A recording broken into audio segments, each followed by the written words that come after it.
After Norwegian researchers discover an alien ship buried in the ice, paleontologist Kate Lloyd joins the team at the isolated Arctic outpost to investigate. She finds an organism that appears to have perished in the crash eons ago, but in fact is about to awake. Freed from its icy prison, the insidious life form goes on the attack. Paranoia spreads like wildfire among the crew as they fight to survive against a creature that assumes the shapes of its victims. Welcome to another feature presentation episode of Midnight Double Feature, and on this episode we're going to be talking about 2011's The Thing, directed by Mathis van Heiningen.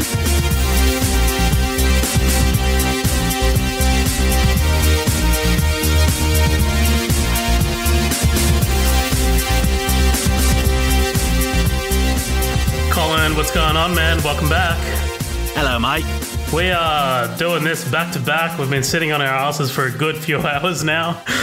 We just got off The Thing, the 1982 version as well. So this is the listeners are listening to this in two parts, but man, this is a blitz for us, isn't it? Yeah, this is ass to ass, tits to tits, tips to tips. Tips to tips, yep. This is not the movie that I would have thought that, would have closed out the year for us.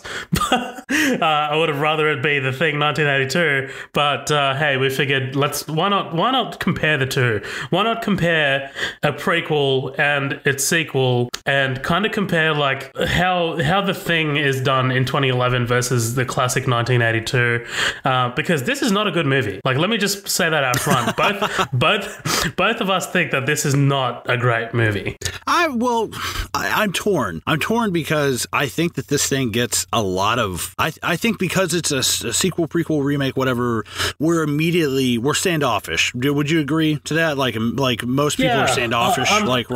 Most people are, but I'm not really. Like, when I hear a prequel or a sequel, I get excited because I like kind of I don't mind sequels as much as other people, or prequels, and certainly like I chose this one. You didn't choose this movie. I chose it because like I was like, it'll be interesting to talk about like what it sets up for The Thing, the 1982 version, and I just thought it'd be fun, man. Like I thought it would be a good time to kind of like see all the setups and like how things are done.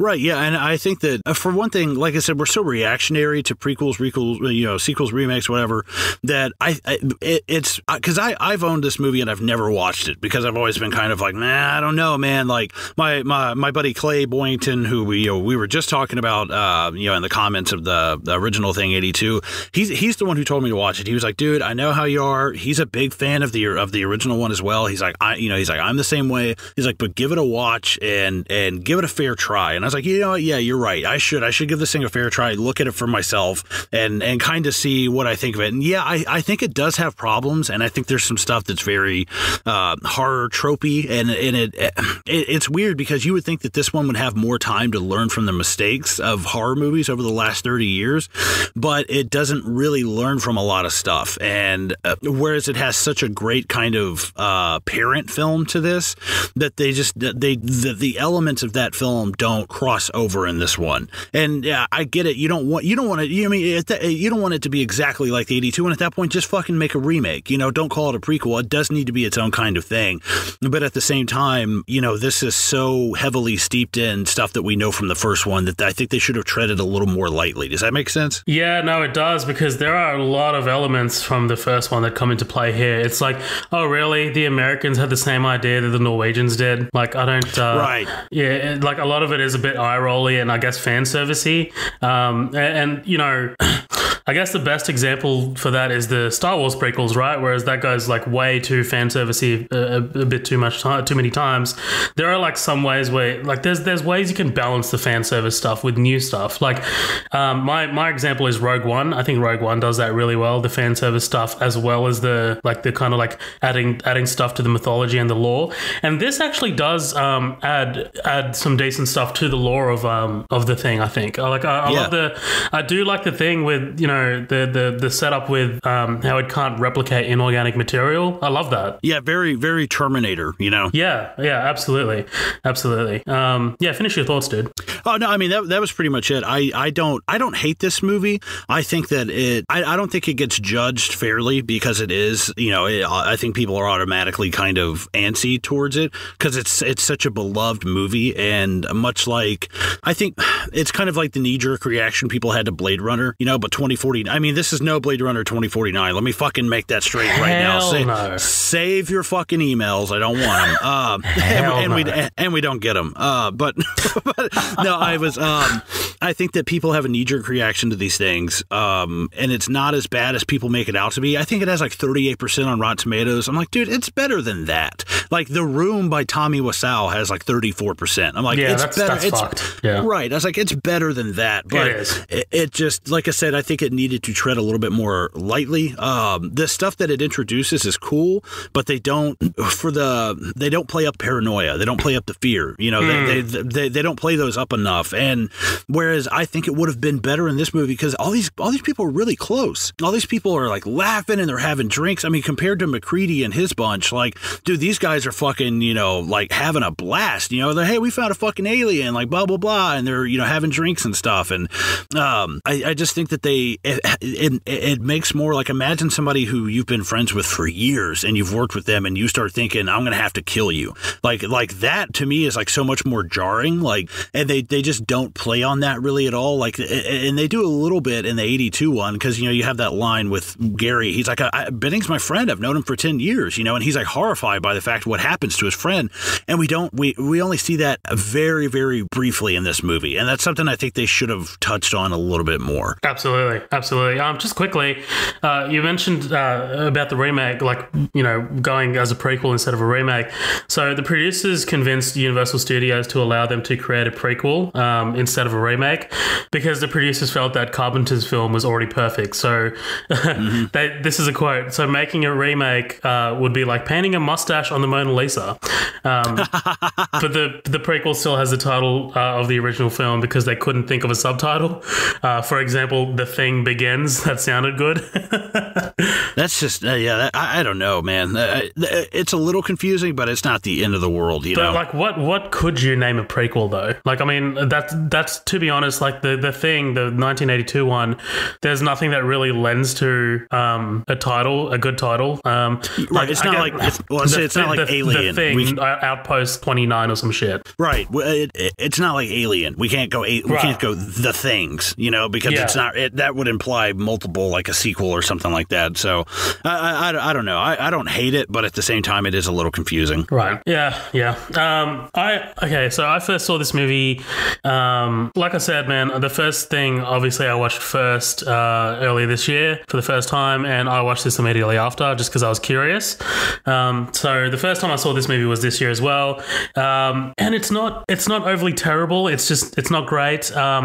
It, like, the way it sets up the Thing, the 1982 one, is actually kind of perfect. It's really fantastic the way everything kind of comes together. I do have a few questions for it towards the end that I'll get to. But like in terms of the way it sets things up is great.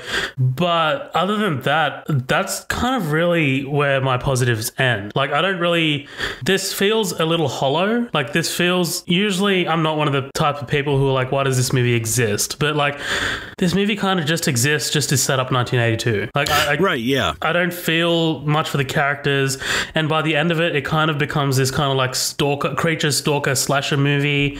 Like, I'm not really into the Thing stalking the characters around like later when you see Joel Edgerton's character, Carter, I believe his name is, in the kitchen, like that kind of reminded me of Jurassic Park. Like, I don't need that. Like, I don't need the Thing stalking him, and things like that. Like, I love the intrigue and the subterfuge that the Thing kind of presented with the other characters in the other ones, like, this kind of misdirection. And this movie does have a few clever moments of like misdirection, but there's not enough, like you said. And dude, one of the things that just kills me about this movie is the CGI.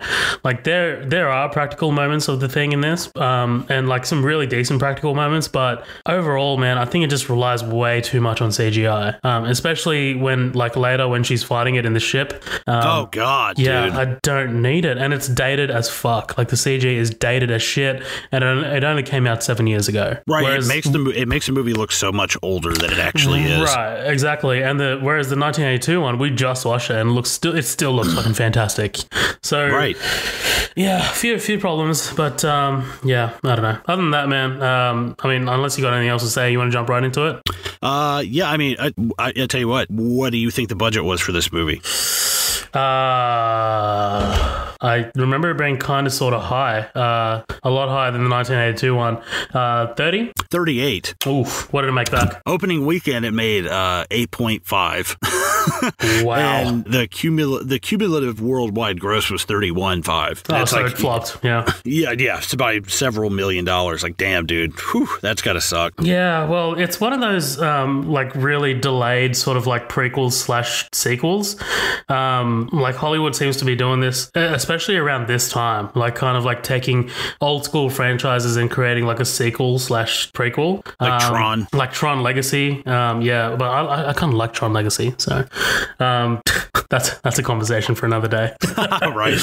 But yeah, man, let's get into this bitch. So kind of like a pre-title sequence. Basically, it opens with the same sort of score, the Morricone score from the original, which gives me a lot of hope. Except this isn't scored by Ennio Morricone. It's scored by Marco Beltrami, he's done quite a few things. He's done Hurt Locker. He's done 3:10 to Yuma.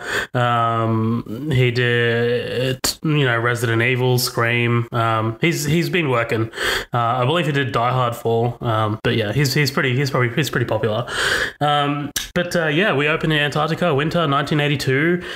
There's a Norwegian vehicle. It's closing in on a signal. This guy tells a terrible joke. I kind of laughed. I've heard this one before, but I was like, I forgot about it. It's kind of funny. All right. This kind of joke falls right into your wheelhouse. Yeah. They stop right on top of the signal, but the vehicle falls into a giant crevice. At this point, dude, I would be shitting my pants. Fuck yeah, dude.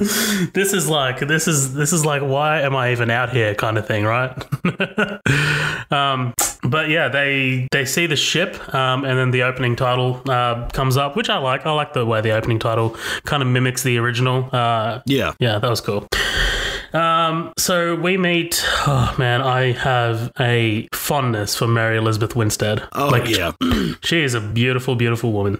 Dude, she will always be Ramona from Scott Pilgrim. Like that multicolored hair. And I was like, you are like a manic pixie dream girl, like type shit. Like, totally. Dude, she'll always be Ramona.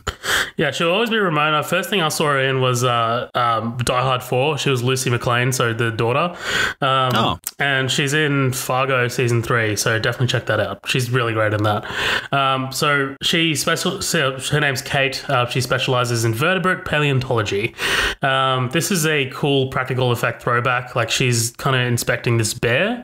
This prop is actually the original dog prop from the 1982 movie. Did you know that? Oh, fuck yeah, dude. That's cool. I didn't know that. Yeah. There's a few things like that, dude, like in here that's kind of like sprinkled in. Well, one thing, did you catch the song that she's listening to at all? This is no, go ahead. You've got to know this. It's a band in your own backyard. It's fucking Men at Work. Yeah.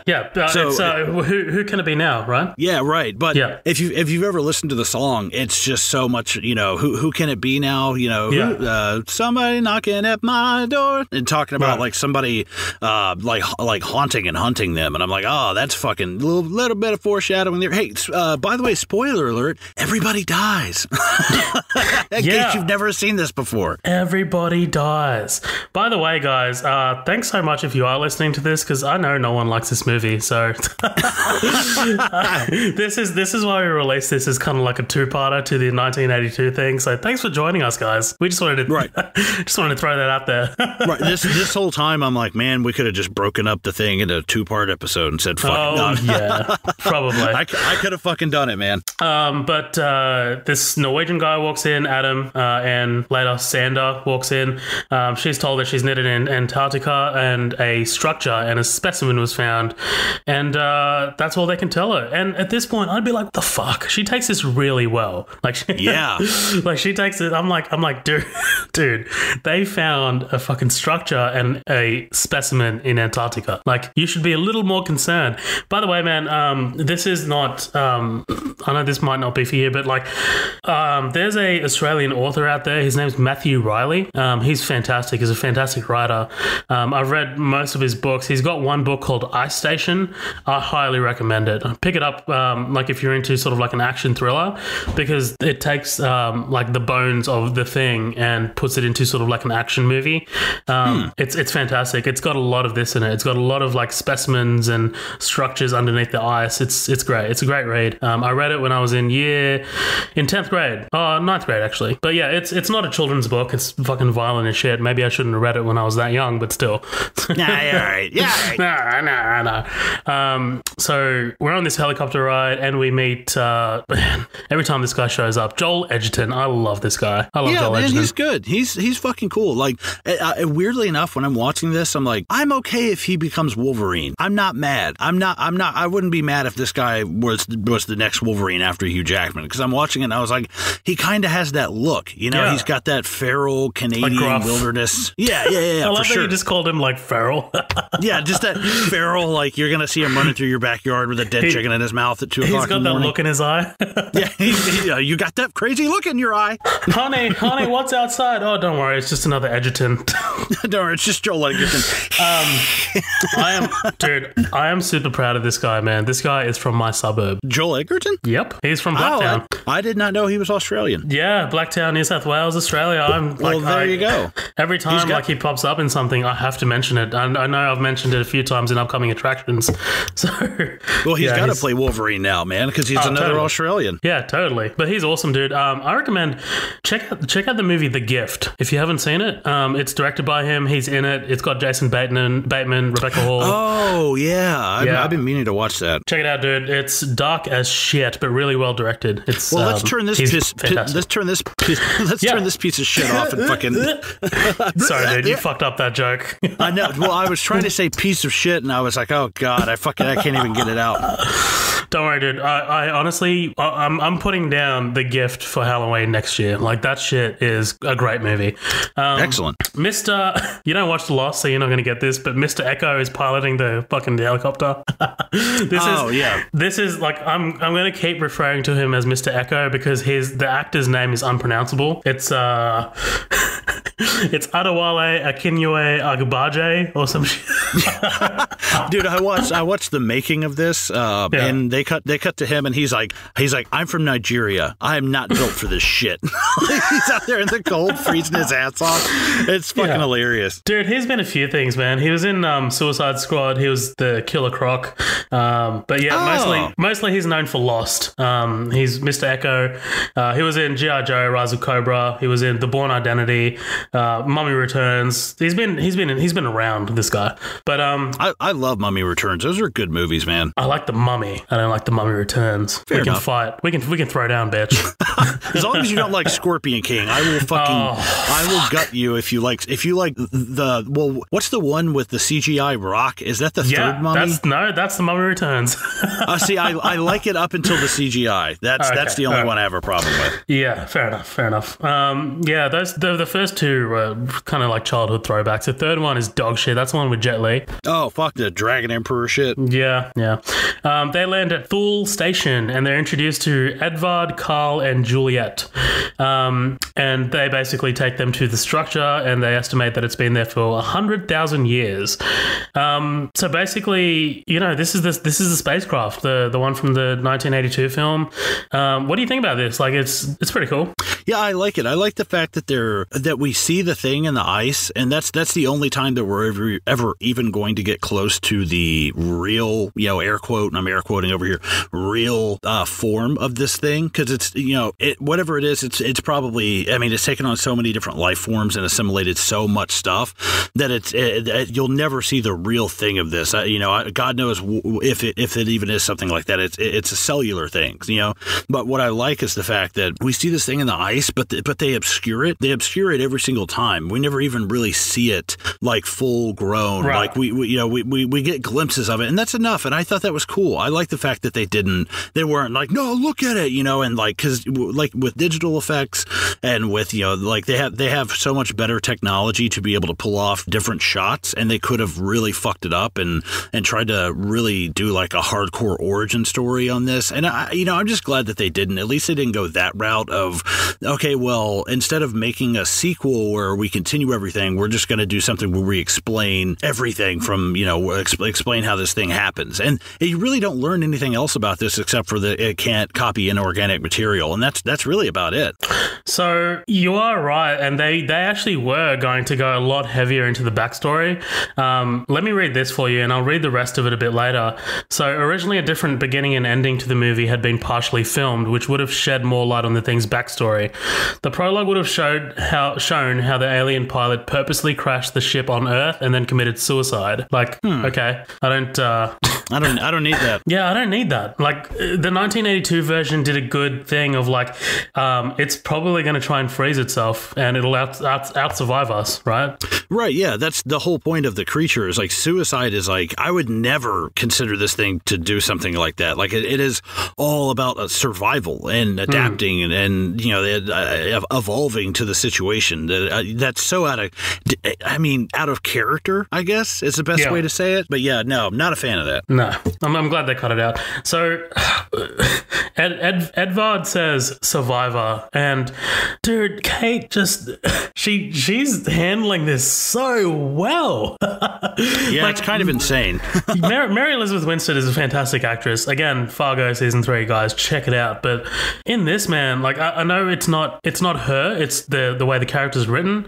Like even when they go and see the thing in the ice, like she's barely reacting to finding an alien life form, and it's so jarring sometimes. Right, it is a little frustrating because I know she's really good and she's capable of a lot more, but like the writing doesn't call for her to have this real over like, oh my god, what the fuck? Because I think as a scientist, she is like, oh my god, like I'm at the precipice, I'm at the threshold of something that's never happened before. Like, I mean, I think that would just be overwhelming to me, even if it didn't have something to do with my field. But yeah, it is like, come on, man, give me a little bit more than that. It's kind of like what we were talking about in the original thing. Like, dude, there's an alien and it's already killed somebody, and you guys are sitting around fucking smoking joints and watching reruns of The Price is Right. Like, what the fuck is going on, Right, totally. And you won't get this because you don't watch Game of Thrones, but it's Tormund. I love this guy. This is the ginger guy. Yeah. I think is he in The Hobbit? Oh, he might be. I think he is, which I haven't seen that either, but I knew he was in Game of Thrones because I was like, this guy looks really familiar, and he's getting some screen time, he's getting some lines in. I was like,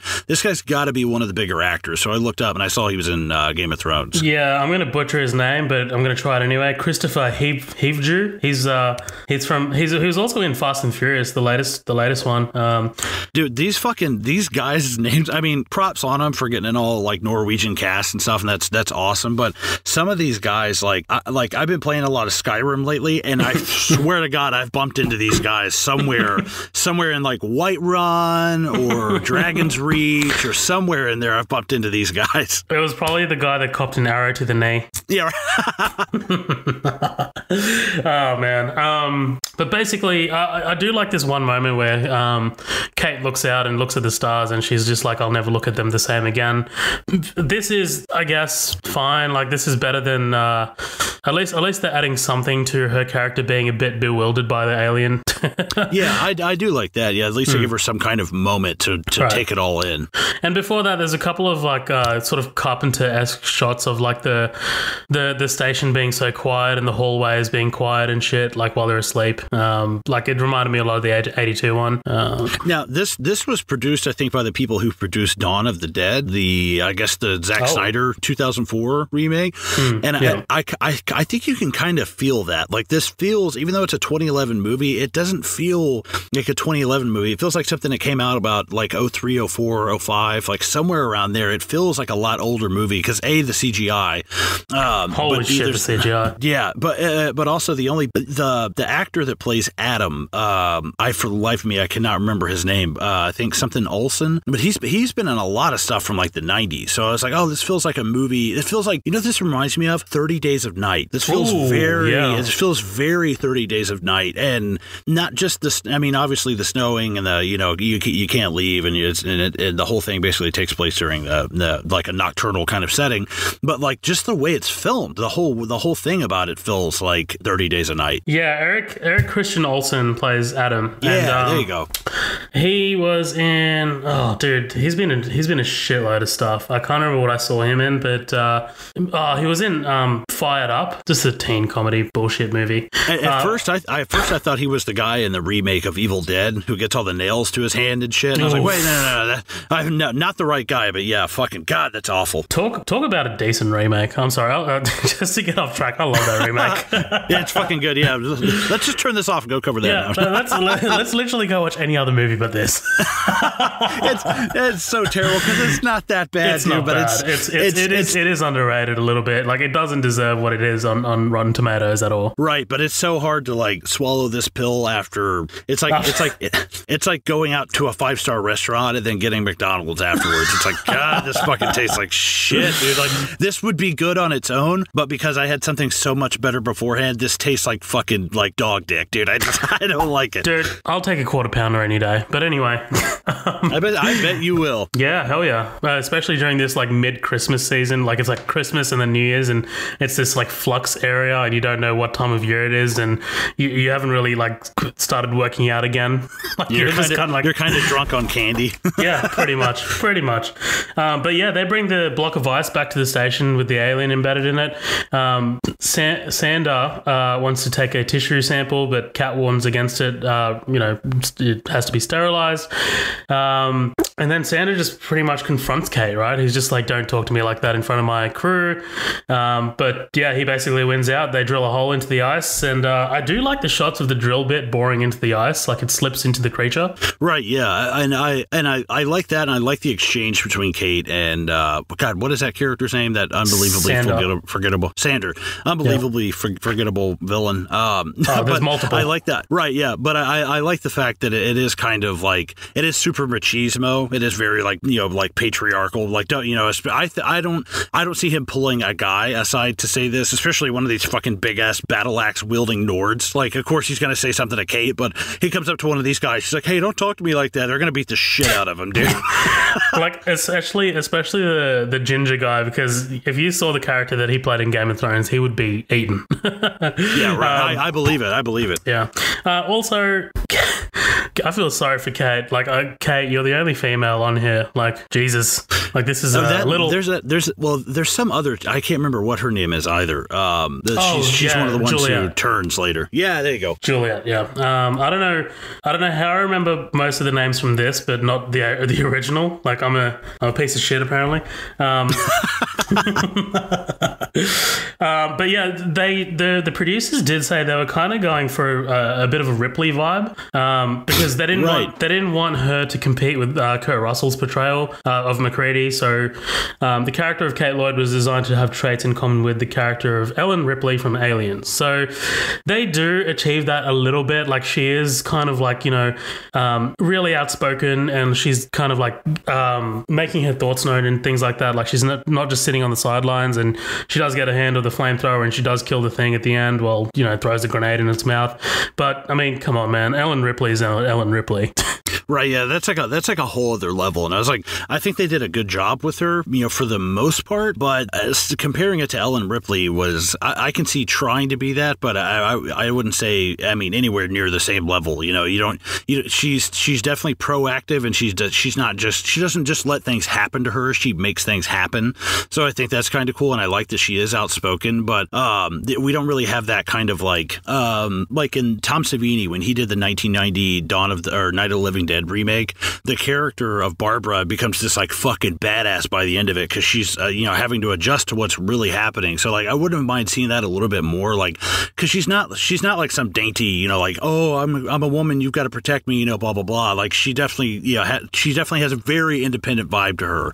But I think they could have gone a little bit more later on with her being like not competing with McCready, but at least kind of taking that role, and she somewhat does. But I would have liked to seen a little bit more from that, especially if she's going to come out on top in this situation, Yeah, totally.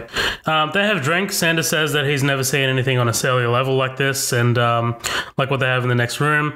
And I love the cut over to the next room, and we start to see the block of ice start to thaw. Like it's starting to melt. They get this guy Griggsy to go out and grab the captain's stash of alcohol.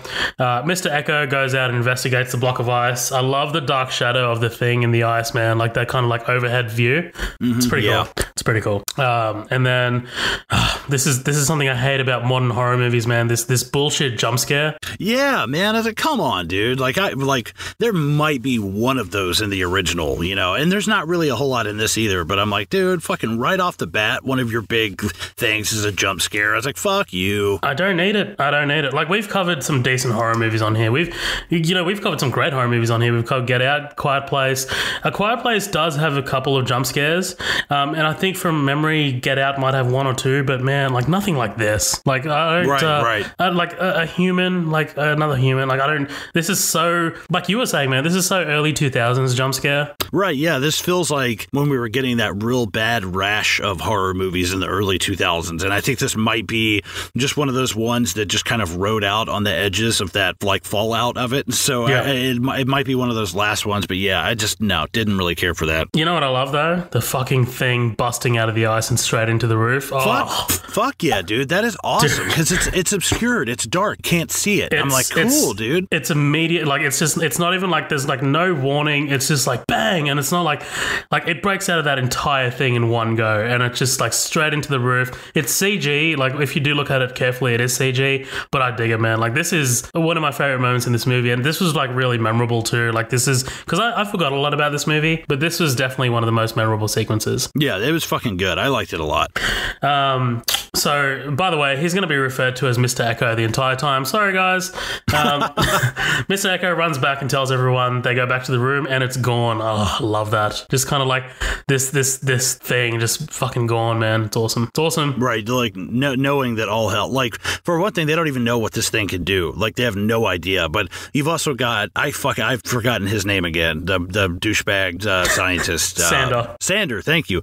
I keep wanting to say Spencer, but you got Sander who, and Sander's just kind of like, that, in the name of science, science, like we have to save it and blah, blah, blah. And I'm like, he's kind of like Paul Reiser's character in Aliens. He's like, no, we have to save this thing to like, because I want to cash in on this. I want this to be on my reputation, Is that Burke? Get them out of there, Burke. Is that? Oh, yeah. That's Paul Reiser? Yeah.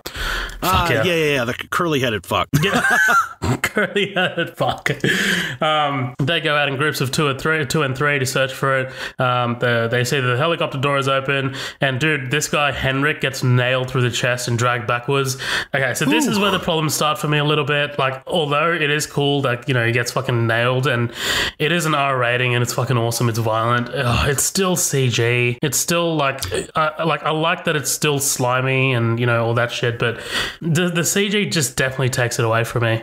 Yeah, I don't mind it in this because it's dark. I can't really see it all that well. The darker it is, and that's why Rob Bottin was such a big pushing on that in the 82 version. Like, dude, keep the light off of it, and it's going to look better. And he's really right. Like I don't mind this CG right here because I don't love the way it looks underneath the thing, but when it punches through his chest and like anchors him down and pulls, I was like, that's fucking cool, man. Like I like that. And like, you know what else this movie reminds me of is Dreamcatcher. Have you ever seen that one? No. Oh, dude, this is very. Come on, man, like, it's me. I've never seen anything before 2000.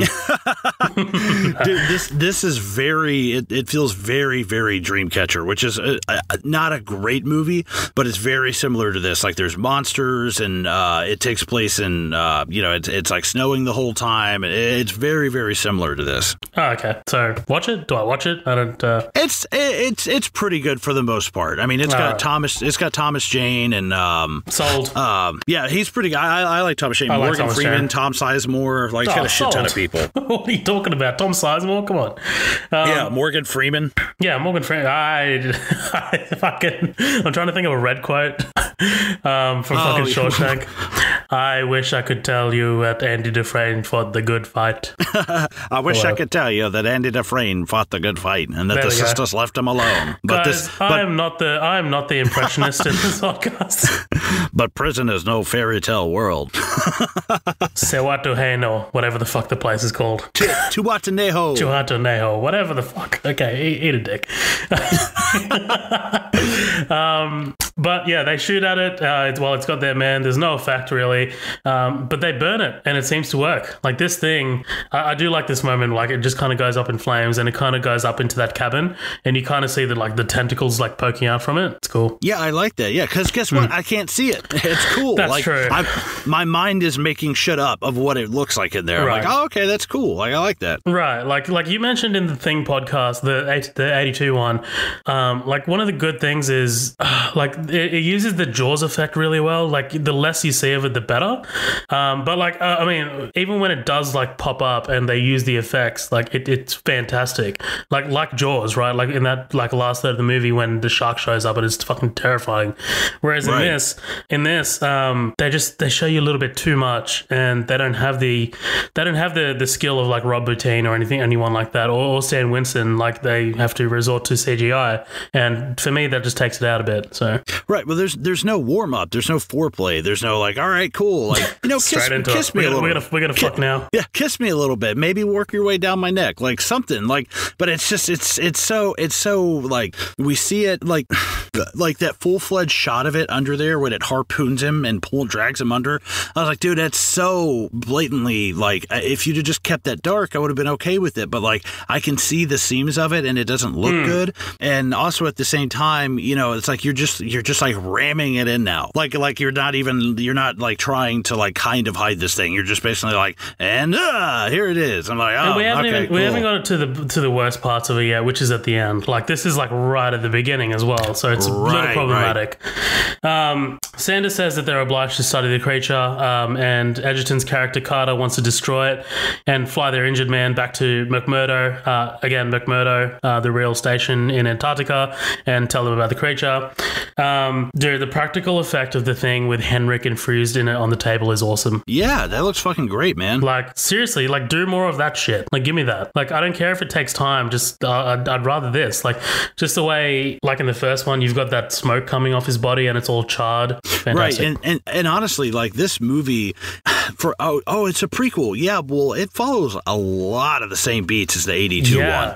Yeah, it's like, okay, we torched Biddings, and that's kind of the scene that we've got with Henrik, and then now we're kind of like dissecting, like they're dissecting the dog thing, and it's like, okay, now this is our dog thing scene, but honestly, I love the way that this looks, even though it's kind of like beat for beat, like the very spidery like qualities of it. Like, dude, no way. I don't give a fuck, dude. There's no way I'm getting anywhere near within arm's reach of that thing. Like, fuck that. He cuts it open and it's got that amniotic sac, and I'm just like, yep, see ya.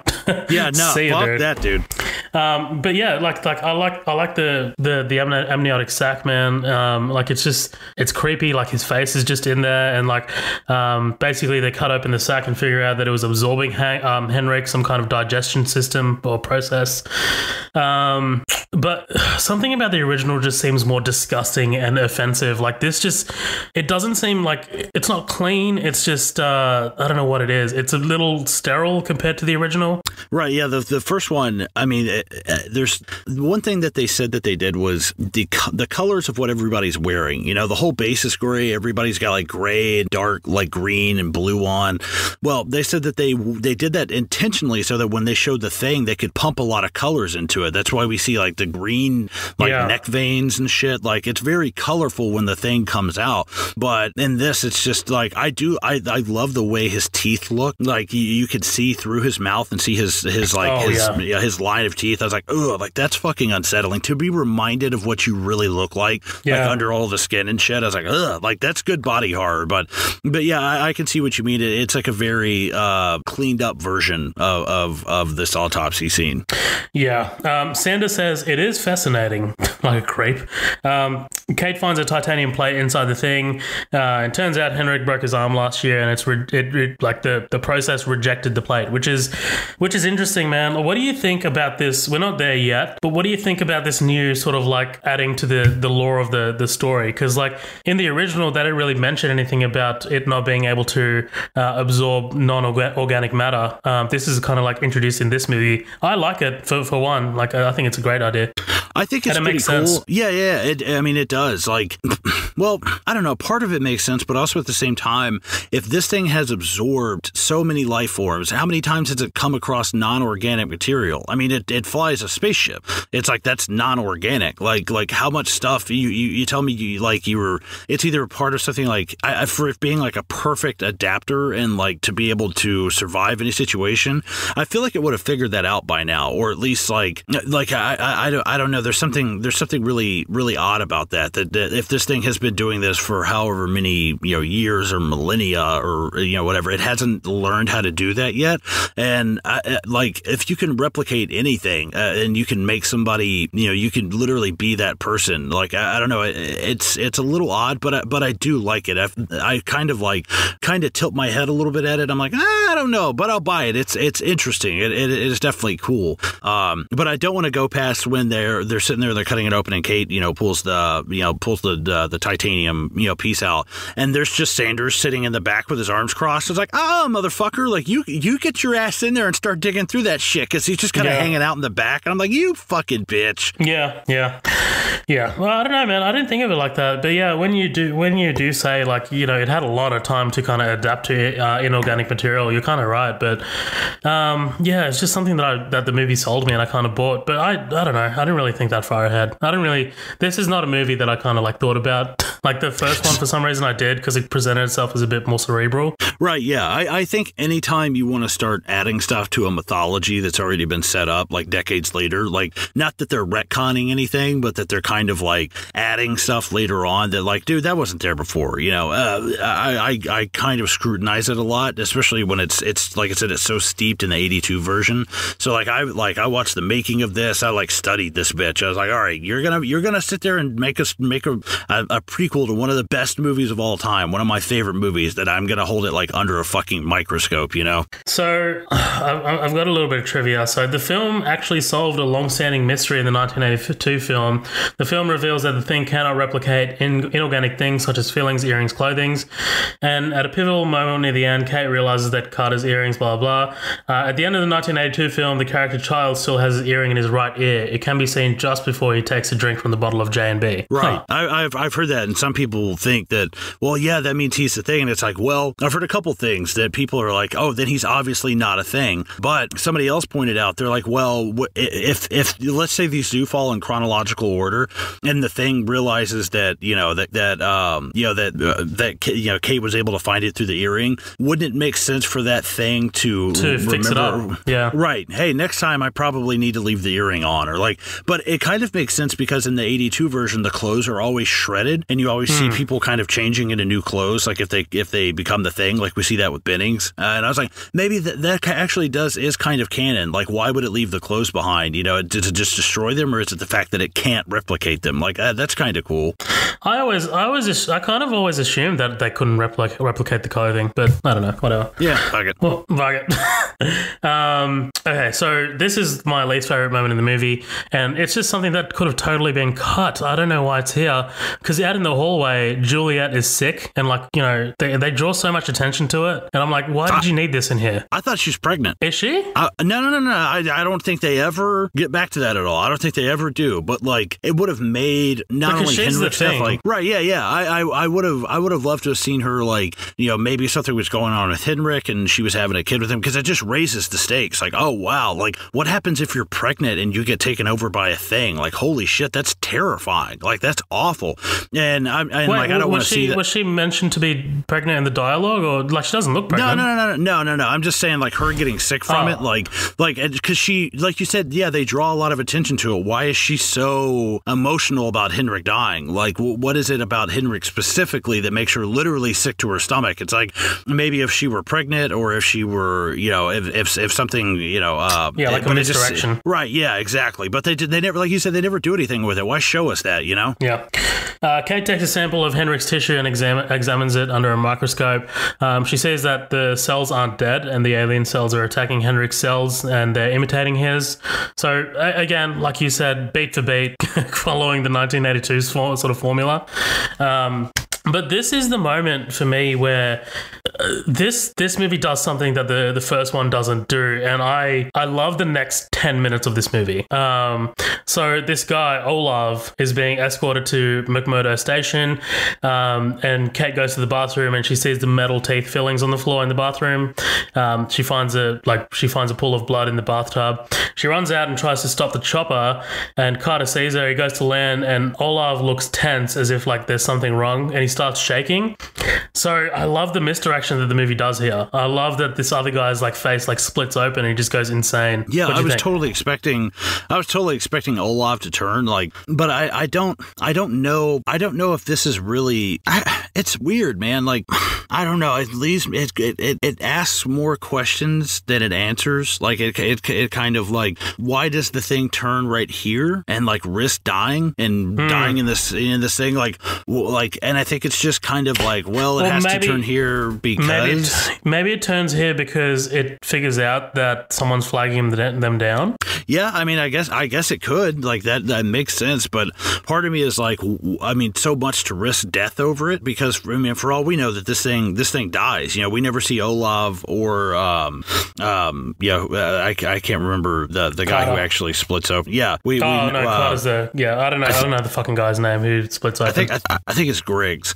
We never really see them again. So, we're kind of left to determine, and then we find out that Edgerton is a thing. And I assume that happened from the crash. Right, from the crash. So I don't know. I just thought it was weird. Like, the misdirection of Olav, they go so hard with it. You know, he's like shaking and stuff. And, and the whole thing earlier about having low blood pressure and shit. I was like, if they had just backed off of it a little bit, I would have been a little bit more suspecting. But like, when did it get Griggs, and like how? Like, that was just kind of weird. Like, I guess he just got exposed to it, like, you know, like them bringing it in and dissecting it. I don't know, but there really wasn't any clear indication that Griggs had any contact with it for me. So it's just kind of out of nowhere. It seemed like So you wanted some kind of like indication that Griggs could have been like infected at some point.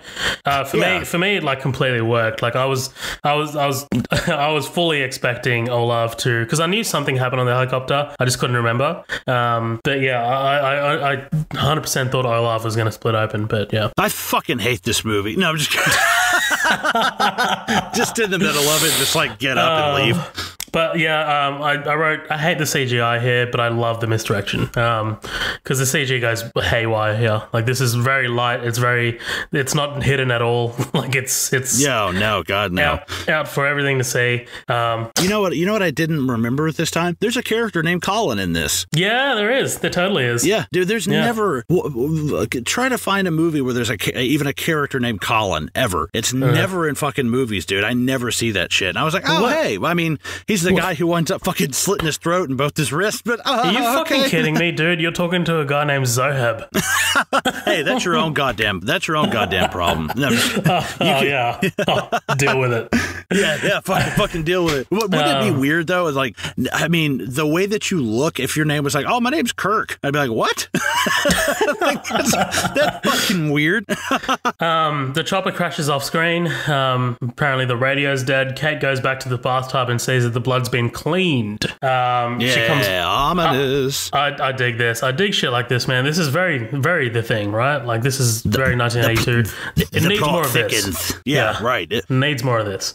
She says that nobody should leave the camp because, fuck, now I'm forgetting his name. Sander. Sander's trying to get everyone. Oh, not everyone. He's trying to take people out. But she tells everyone about the imitating cells. Adam doesn't back Kate up about the cells. He says that they saw something. Well done, Adam, you bitch. Yeah, exactly. It's like, I mean, I get it. Maybe be a little bit doubtful of it because this is something you've never ever seen before. But be like, yeah, if this is correct, that's what it is. At least give it some kind of credence. It's not doing this for fucking no reason. Right. But yeah. Oh, sorry. It's not Sander who wants to take the crew to the next station. It's Edvard with a V. Edvard. Apparently, this guy is like the Brad Pitt of Norway. Like, whoa, like really? He's like, I was watching the making of this, and these are all really established actors in Norway. I mean, I'm not up to date on my Norwegian film, but they said it was like an Ocean's 11 of Norwegian actors. I was like, oh, that's fucking cool. Really? So does this guy have like 8, adopted kids from different countries, or? Yeah, and he's had sex with like multiple of the world's hottest women, and like, oh yeah, and cheese grated abs. Yeah, right. Just at what point? What if you looked over and Edward was like, and I want my 100 scouts. The first rule of Fight Club is you don't talk about Fight Club. First rule of the thing is don't get eaten by the thing. It starts blending all of his characters. Oh boy. Yeah. Fuck, you lost me. Dude, it's Mary Elizabeth Winstead is what got you lost. Don't fucking lie. Don't fucking lie. Those beautiful doe eyes that she has. She is a dreamboat. She totally is. She totally is. She looks like, honestly, I could see her being Peggy Carter. Like I could see her being like an Agent Carter, like kind of thing, because she's got a very timeless beauty. Like totally. She could pull off a 1930s, like look, but then at the same time be Ramona from Scott Pilgrim. I'm like, dude, like, I mean, she's a gorgeous woman, and that's the thing. I think on the surface, this movie would just be like, oh, you're a hot chick lead. It's like, no, she's a fucking paleontologist, and she's actually independent and like doesn't have a problem being like, hey, right. No, don't fucking do that. Especially, like, cool, especially this scene though, right? Like she kind of takes a stand. She tells them about, this is what's happening. She lays down the fillings and tells everyone. They do play Kate like Ripley here, I think. Right, yeah. She actually like kind of comes out in the front. She's not, like I said, she's not someone to let things happen to her. She makes things happen. I'm like, cool, I like that. She's being proactive. Nice, right. I like that. Absolutely. So before Juliet loses her mind, what do you say we take a break around here? Yeah, that sounds good, man. Fucking awesome. Guys, we will be right back.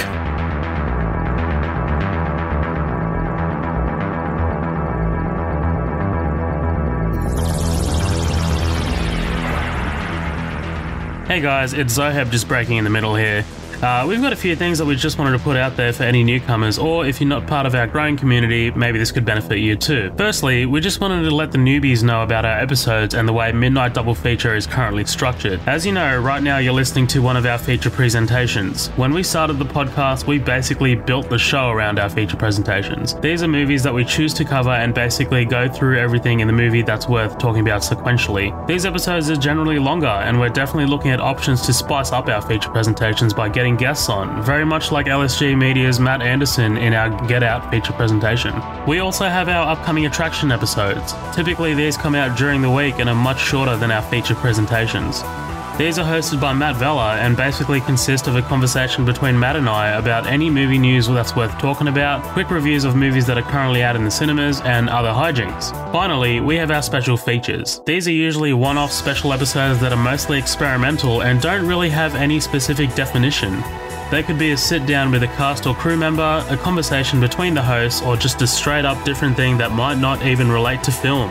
Before I let you get back to the episode, I just wanted to thank our listeners and supporters. We definitely couldn't have done any of this without your guys' constant support. If, for some reason, you're not a part of our growing community, head to our socials. We've got 2 pages on Facebook, Midnight Double Feature, which is our main page and has our formal announcements, and we also have the After Party, which is where we post memes, news, and teasers of what's next to come on Midnight Double Feature. We're also on Instagram, which is at Midnight Double Feature, and Twitter, which is at MDF Pod. Thanks again for listening, guys. Back to the show.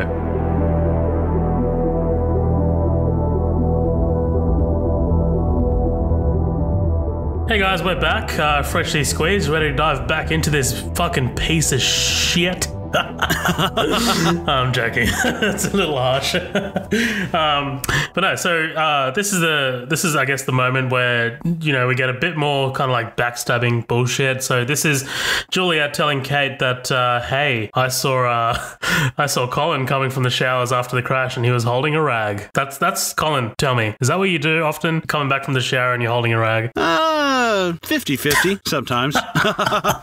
Sometimes you have a little bit of tissue paper and shit in there. Yeah, all right, I get you.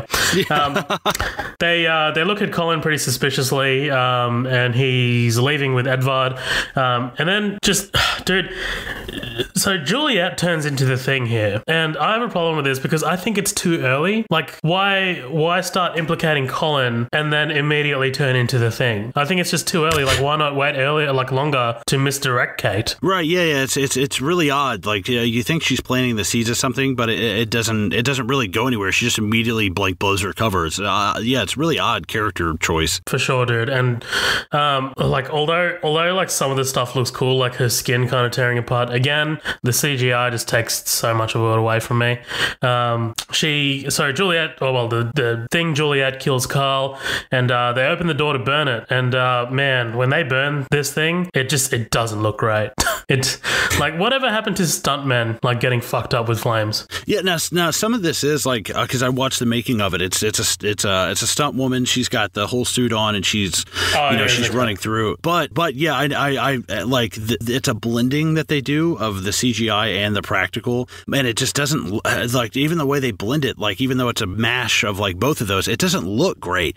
I do like as she's transforming, her head droops back and she's just kind of like it's like, dude, that to me is fucking scary. But other than that, it didn't really have an impact on me. They bury it outside. Kate says it attacks its prey, copies it perfectly, and then hides inside of it.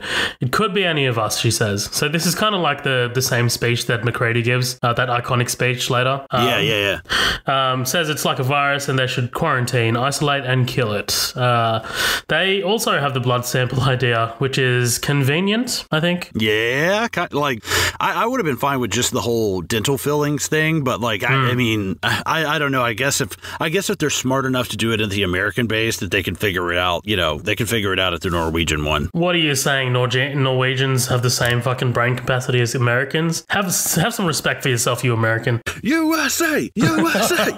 America, fuck yeah, save the motherfucking day, yeah, America. Oh, we're fucking idiots. Okay, so I am not amused. Kate and Lars will disable the vehicle to stop it from getting away, and they find the grenades that the Norwegians throw from the helicopter in the first one. Mr. Echo and Carter come back to camp. So one of the characters here says it's impossible for a human to survive that crash. You didn't see that crash, dude. Like, right? Yeah, exactly. You have no idea what happened. Right. It's not like they were terribly far above the ground. I mean, we know for sure, because we've seen it. We know that Joel Edgerton is a thing. Like, we know that when he's had to have been infected at some point. But Mr. Echo is definitely not a thing. Like, I love how you're jumping in on the Mr. Echo train. Because I mean, really, it's crazy that this thing has been a thing the whole time. Like, whereas the Joel Edgerton one, the Carter thing is like smart and plays this the whole time. Like, right. He's like staying in character, versus like what Juliet should have done. Right. Yeah, exactly. And I was like, maybe this one's just smarter than the other one. I don't really know. It's really odd. But it's one thing, isn't it? Like, it's... Well, because, I mean, it can... I'm assuming that I don't don't know when she got infected. I don't really even know when Griggs got infected, which is like troublesome. I'm like, how do these people, I guess they just got exposed like through the cellular kind of activity. It's just, it just left me with a lot of questions. But I'm assuming that while Mr. Echo's knocked out, that's when Carter kind of gets assimilated, and this is where it comes back. And it's great. It's great deception like the whole time to like kind of put yourself out in the forefront and be the hero. It's kind of like with serial killers who tempt the cops, and they offer to help catch this person, and it's really them the whole time. And like, yeah, it's great. Right. It's great diffusion. It's great deflection from him. Yeah, no, exactly. You're right. So Kate proposes to lock them up until the test is ready, and Carter argues that they need their help and says that the scientists can't really handle what they saw in the chopper. It is good. It is the way. Like, I do like the way they set up Joel Edgerton's Carter here to be the thing, and you don't really pick it up the first time. It is subtle, and it is a lot better than what the movie does a lot of the time. Like I'm not saying that the quality of the movie is bad or anything, but hey. No, yeah, we didn't come back for break and call this a piece of shit. Right, yeah, no, who said that? What the fuck? So they lock them in, and Kate starts walking back, and they see a fire in the lab. It turns out there's not going to be a test because someone sabotaged the lab. Hey, what movie's like this? What movie is this? Dude, I know, man. I don't remember any other movie that's like this that this happened in. What's happening here? It's just, it's so fucking beat for beat, dude. Like, god damn. I know. But I do like that, they don't try it again like that movie does, like the first one does. They go by the fillings. So Adam is accused because he was the last one in the test. He was the last one in the room. And Kate says that there's another way. Ask for Lars to open his mouth and sees his fillings. They go around the group. I love Adam's line, "I get killed because I floss." Right, yeah. Do you have any fillings in your mouth? Because I don't. I don't. But I do, I started writing in my notes, well, this isn't really going to work because, not everyone has fillings, but I like that she says it's not a full total thing, but it is helpful to eliminate some people. I like that. Adam has clean teeth. Sanders says his teeth are porcelain and refuses to open his mouth. The British dude, whose name I fucking have no idea, has no fillings, and the last guy just fucking quits and walks over. He doesn't even open his mouth. Yeah, Colin and Edward. Oh, that's right. I don't fucking care about Colin. Who cares? They go and grab Mr. Echo and Carter and find out that they've escaped. Fucking rabbited like what's his name, Blair and thing. Right, yeah. And Jonas, our big brutal reddish ginger man, sees Lars get grabbed. I hate the way that's shot. I can't deal with the way that's shot. It's kind of like from Jonas's angle, and it's just like a tackle. It's weird. Yeah. They hear glass break and they start searching for the Americans. So Carter has a flamethrower, and there's a bit of a standoff, and Peter gets shot by Mr. Echo. Yeah, fucking God. I like Peter too. I was like, damn, dude, he just fucking straight dropped your ass. I did like Peter, but yeah, Mr. Echo goes a bit too hard and shoots the gas tank, and boom, fucking blows up. Damn, son. That's some heavy shit. Yeah, this whole thing is just, again, beat for, the whole thing with Blair, the standoff. He's got a gun. I'm like, oh, Jesus, dude. And just fucking remake it already. Right, and the Americans having to break in like McCready. Right, exactly. I'm like, dude, goddamn. It is a bit too much. Don't need this, guys. I love winks. I love winks and references, but not the entire structure. And sometimes, when they do throw the spanner in the works and they do change it up, like the helicopter crash, I like that shit. And I do like the stuff with the fillings. That's pretty cool. But yeah, pretty much, man, beat for beat. It's a little bullshit. The Americans take control in the pool room. I love how the guy's arm just fucking breaks off as Jonas carries him. Yeah, that's fucking wicked, dude. That's really cool. Because awesome. Because that's Edward, and I think Edward gets knocked out, or he gets knocked down or something. And it seems to be kind of something with the thing. It's the same thing that happens to Norris in the 82 version. Any type of physical stress, because I think with Norris he probably already had a heart condition. So when the thing assimilates you, it has to deal with that. I have to. If I'm a perfect copy, that means you're going to have all of my flaws. You're going to have everything wrong. I don't think Edward's arms just fall off at random intervals whenever he needs them to.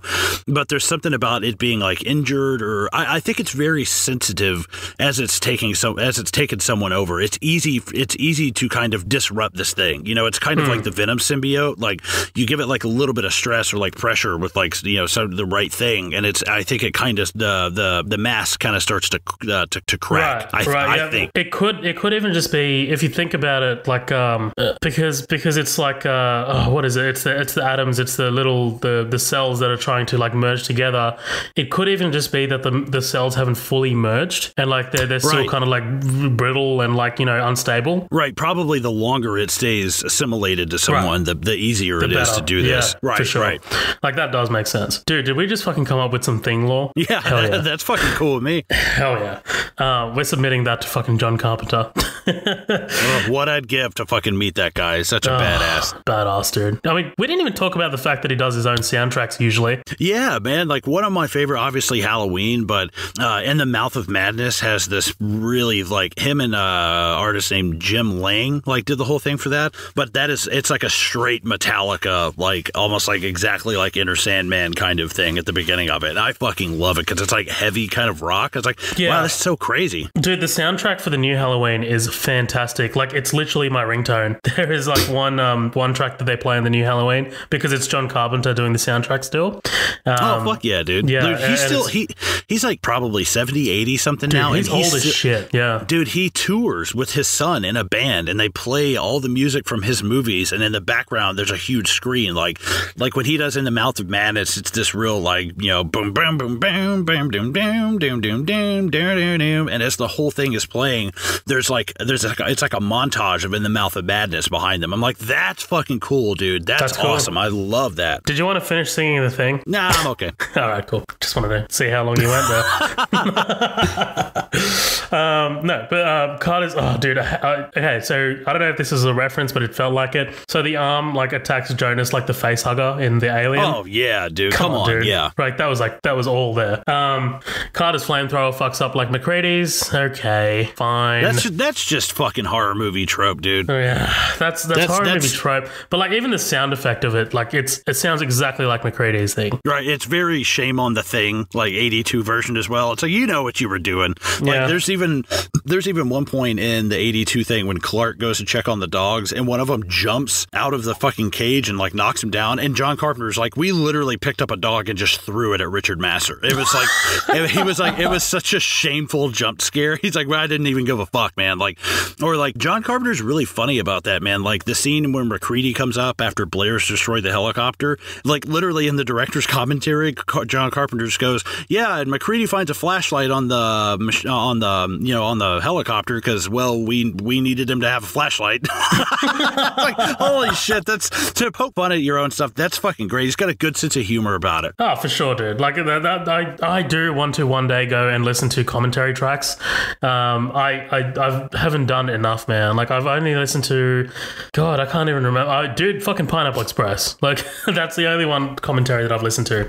Well, this got me thinking now, you know, that's another thing this movie misses is, like, there's not a lot of humor in the 82 one, but the humor that is there is fucking hilarious, man. You know, tied to this fucking couch. Like, there's such great shit. They don't have any humor in this at all. Like, it's kind of weird now that I think about it. It's all doom and gloom, like very remake, but this is okay. So we were talking about how this movie kind of feels like early 2000s. Well, the tone of a lot of remakes in the 2010s is very much like this. Like, have you seen the Carrie remake? No. Very much like this, dude. Like, no humor, nothing like this. It's very played for seriousness. Look at the Evil Dead remake as well. Full serious, no humor. Like, Evil Dead is known for its humor. Right. But yeah, that takes it very seriously. So I think this is like a very kind of like common trend with like these 2010s horror movies that, you know, get remade.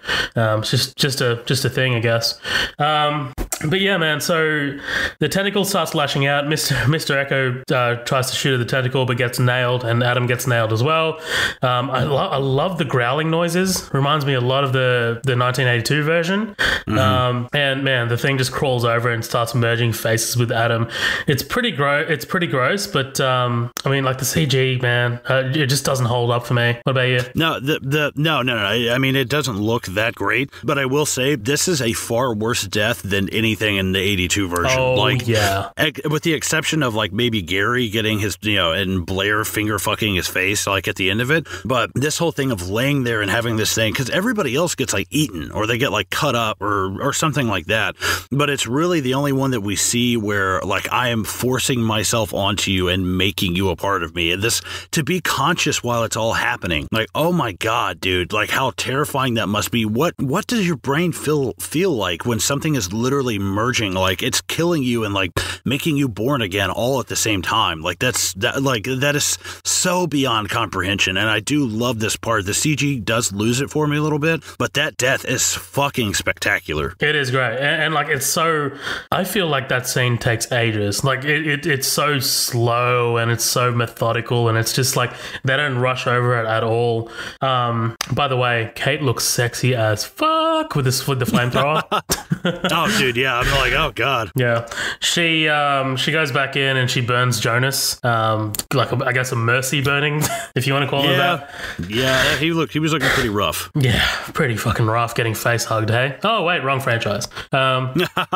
Sander gets fucked up by the thing. They hear it.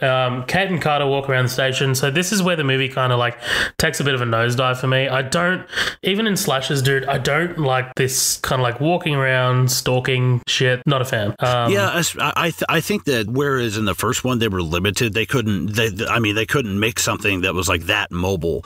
So I think it helped because right, but you didn't cut back to the thing like actually like stalking them. Right. The only time we really see a thing like moving is when we see Norris's head growing legs and like walking off. And I think they made the right decision when something becomes the thing. It's very anchored down. The Norris thing on the table, the Blair thing at the end. It all kind of stays in one spot, and you have to do that with those huge ass practical effects. You can't have this thing just like walking around and shit.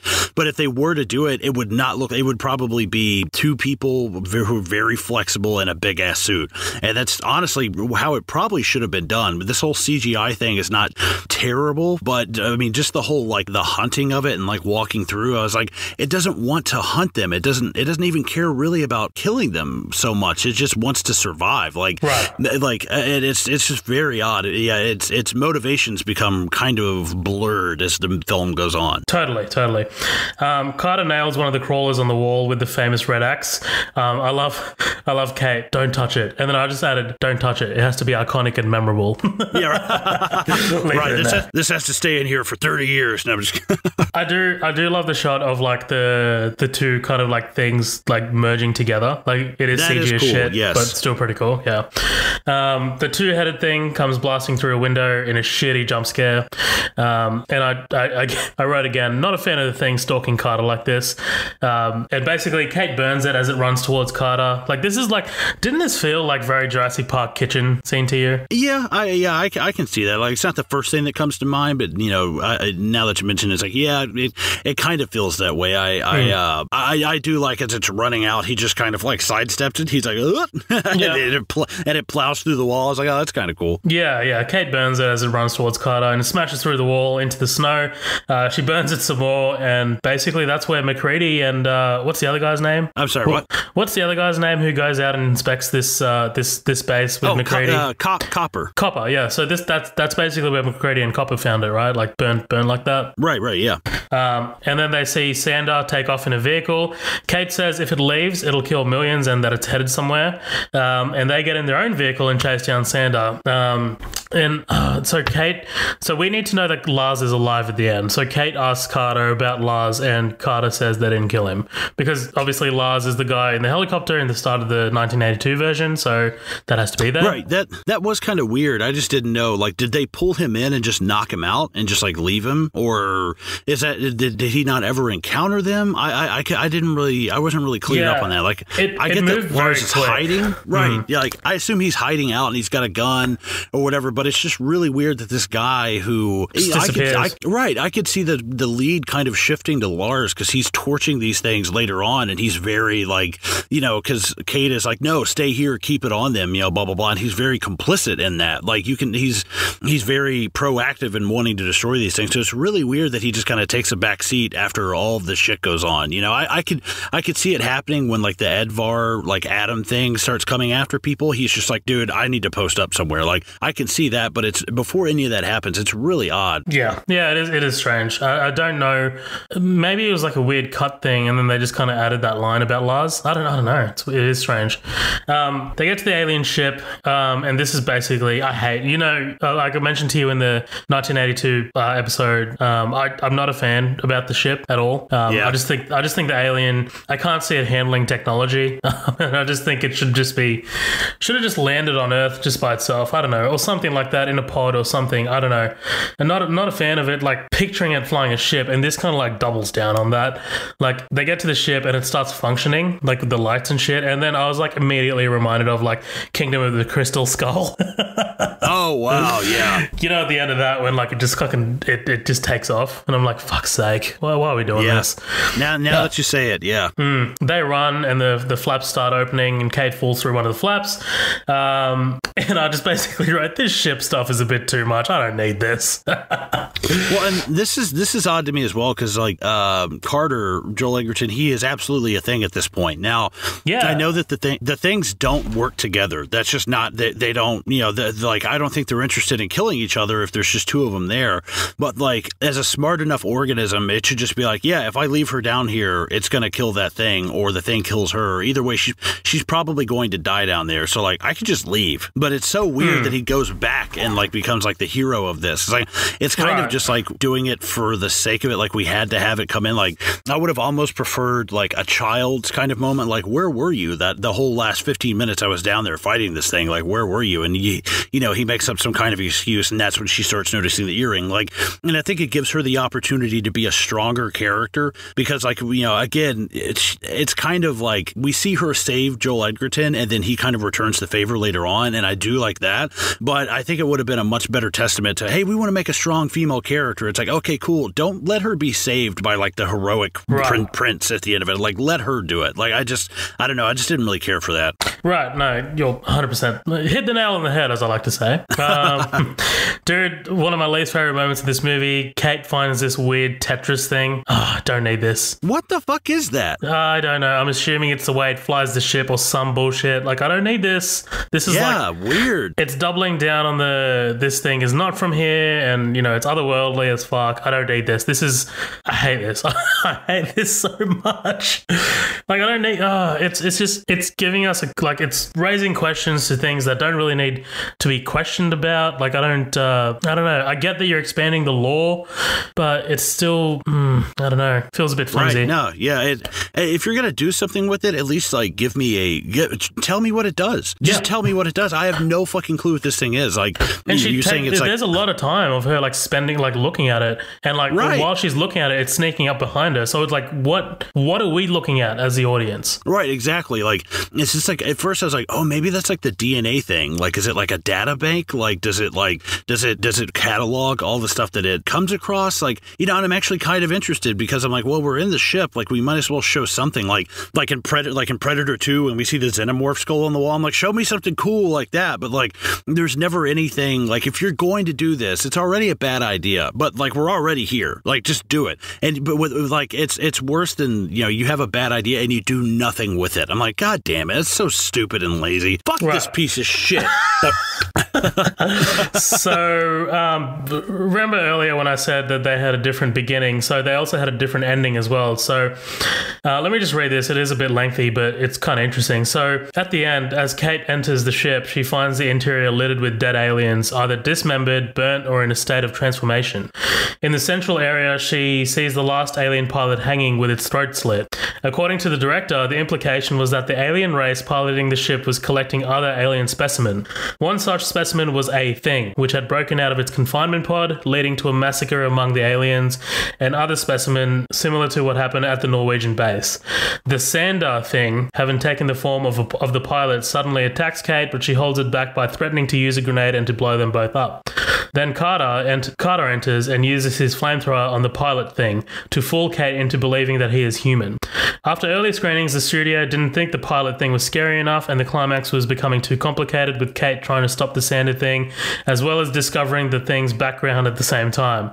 So the backstory was omitted, a new computer-generated Sander thing was inserted at the last minute, and a Tetris-like animation was added to the scene where Kate enters the central area to hide the dead alien pilot. Wow. See, now, I don't hate that. I don't hate, giving a logical reason why this thing landed. Like, unless it's, I don't want to see a scene of her walking up and her literally going, oh my God, this is how it happened. Like, but like, I don't want to see that. I just want to see a bunch of dead fucking aliens. And then, like, how would you explain all of that without giving like a fucking spoonful of exposition? Like, there's no way to do that. But that sounds like Prometheus. Like these race of like creatures who have like a confined sort of like alien, and it breaks out and it starts like killing them. Like, that's Alien or whatever the fuck. Like, do you remember that? No one remembers Prometheus. Yeah. But I think it's, whereas that movie, that thing is almost like, that ends up being the mystery of like why the xenomorph is there and who are these, I don't even know what you call those huge fucking guys. The engineers. Engineers, there we go. Versus like something with this movie, if it's going to happen, it has to happen quick. It has to be, it can't be dragged out like it is in Prometheus. Like, I don't mind seeing that, because that's actually kind of cool. Like, it gives a little bit of reason of why the thing is there. It kind of ends the fact of like, why isn't it weird that the thing drives a spaceship? Yeah, because that's not the thing's spaceship. Like, it just crash landed like that. And I think that's kind of interesting. Like what we were talking about with the thing being kind of like the flood, like that kind of gives it a little bit more of an angle like that. Like, this is just something that, people were out collecting it, and this thing burst out. I don't mind that. I think that's kind of cool. But the whole thing with the whole thing with her having a grenade and having a standoff with it, where the thing is like, hey, now just hold on, put the grenade down. Like, I don't want to see the thing start bargaining, with people, because it could spit something out and just rip her goddamn arm off. It doesn't need to bargain with you. Exactly. So back to the ending that we got, but I find it fascinating that like that Tetris thing that she's looking at is hiding like the pilot. Like, that pilot's probably still there, but like behind I didn't even think about that. That's behind cool. the animation. Yeah. You can tell that fucking Sander thing is last minute. I'm like, okay, now it makes sense. Yeah, I was about to say that, man. Like, this, like, although the design is kind of like nightmarish, and I could totally, if this was like the Carpenter version and done practically, this thing would be horrifying. But like, the CG, it looks so digital, and it just doesn't fit, and it just takes me out of it immediately. No, it's not very good. That shit is like Mummy Returns, Scorpion King level bad CGI. Yeah. It's like, good God, dude. Guys, that's we're in dog shit. 2011, like, seriously. Right. But yeah, so she's cornered by the creature, she sees a grenade, but it leaves, and she tries to reach for the grenade, but the creature comes back and grabs her.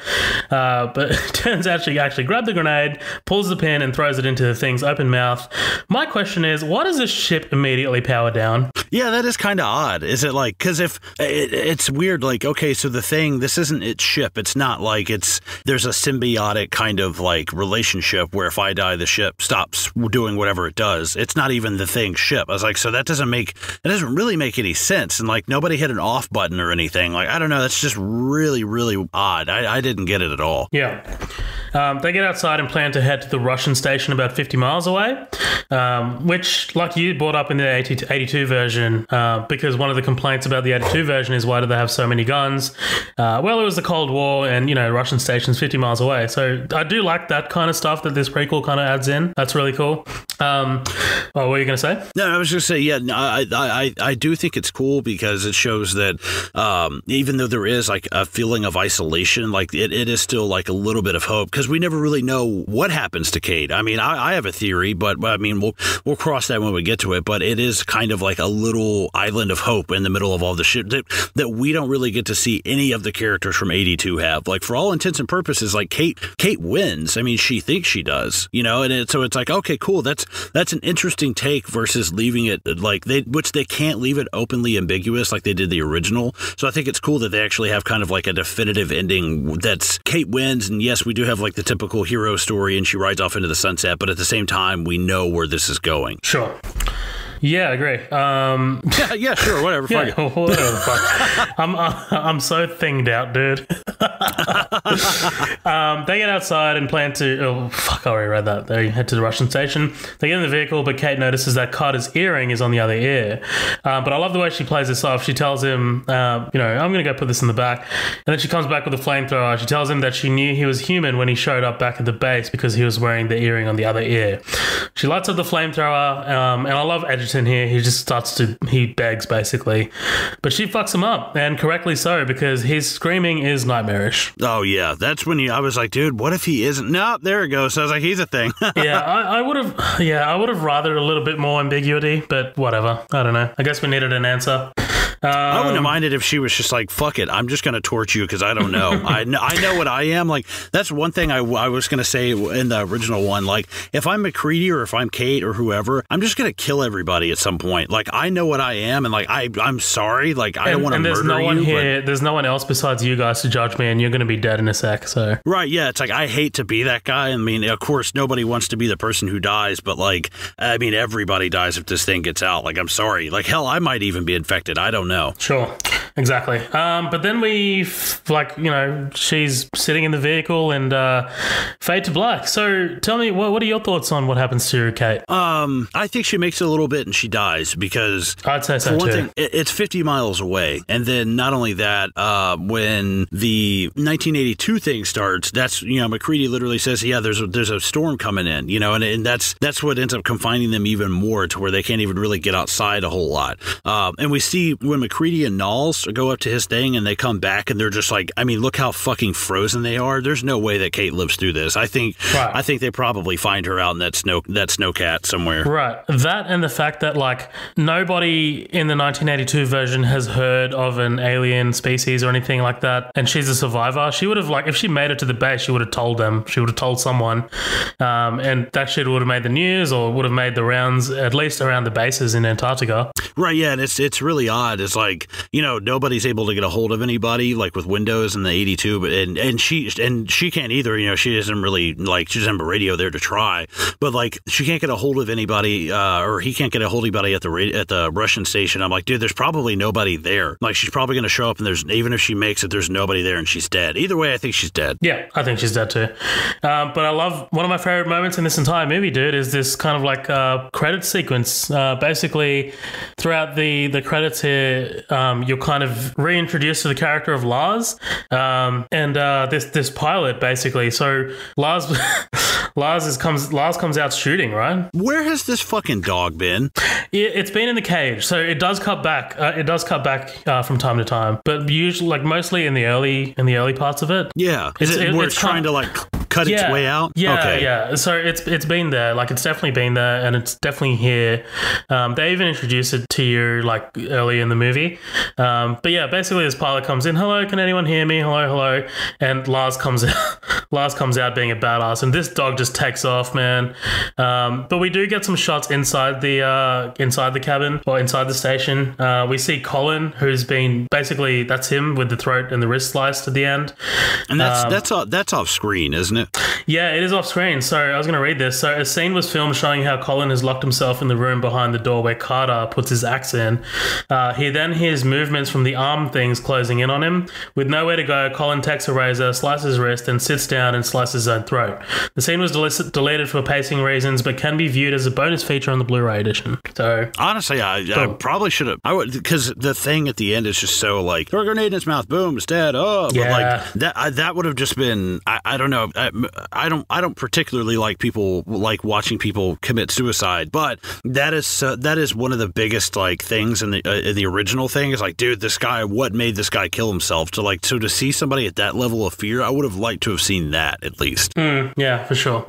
But yeah, dude, this ties in perfectly to the beginning of the 1982 thing. And I love this connectivity shit. This reminds me a lot of Rogue One, the end of Rogue One, and like how it ties into episode 4. Right, yeah, like we were talking off air earlier. earlier, the shot of when they're over it and you see the dog going like underneath the legs of this helicopter, like that's straight from the 82 version. I was like, dude, there's no way they recreated that perfectly. Like that is straight lifted from the 82, but it also helps with like seamlessly blending them both in. For sure. But yeah, dude, that's the thing. That's the thing. 2011.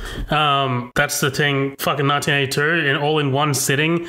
Jesus Christ, man! What a mission. Yeah. This was a courageous endeavor.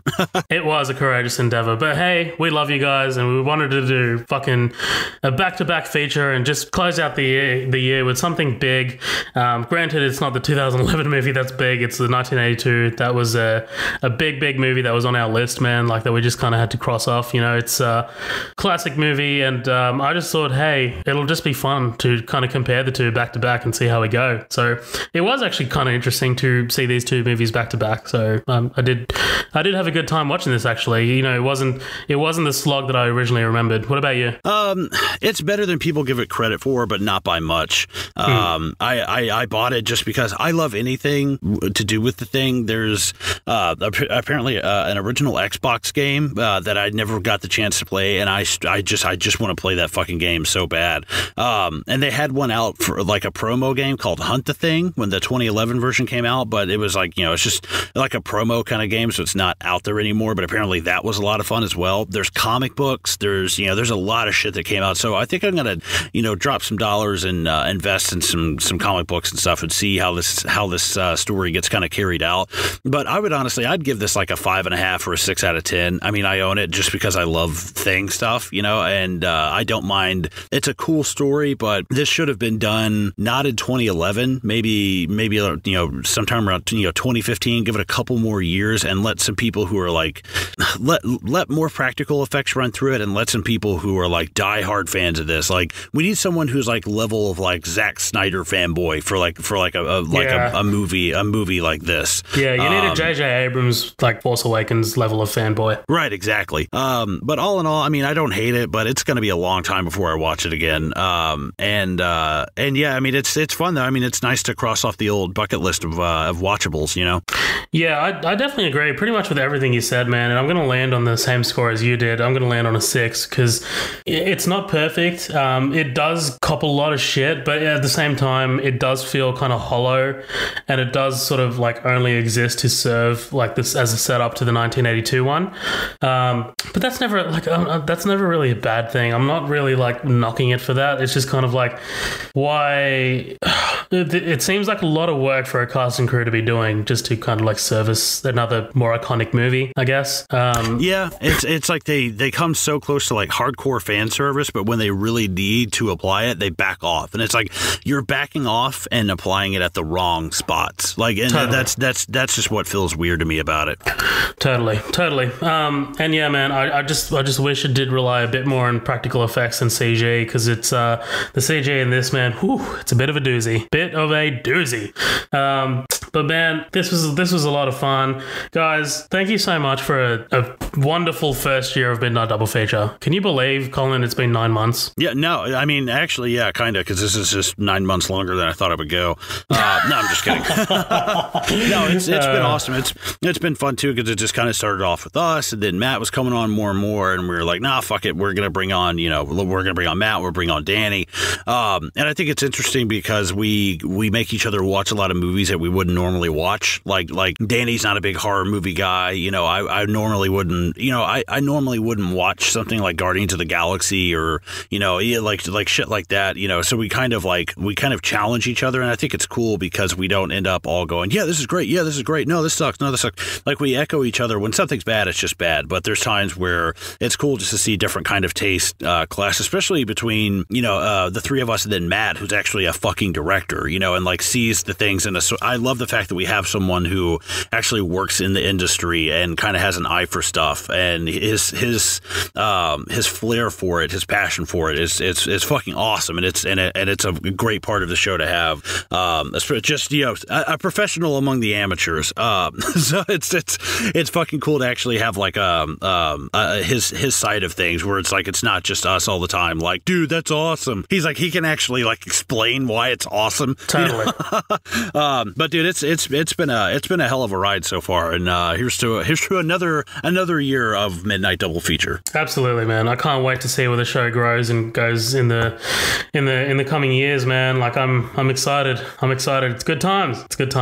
Guys, thank you so much for listening. We are Midnight Double Feature. We're on Facebook. We've got 2 pages on Facebook. That's Midnight Double Feature, which is our main page, and then we've got the after party. And we're also on Instagram, which is at Midnight Double Feature, and we have also a Twitter page, which is at MDF Pod. You can find us anywhere on YouTube, Spotify, iTunes Store. The iTunes podcasting app. Please remember, if you do like us or even don't like us, remember to rate us and review us. So just like tap a star. Like, it can be 1 star, it can be 5 stars. Even fucking give us 3 stars, and basically don't even tell us shit, because I hate middle of the road shit.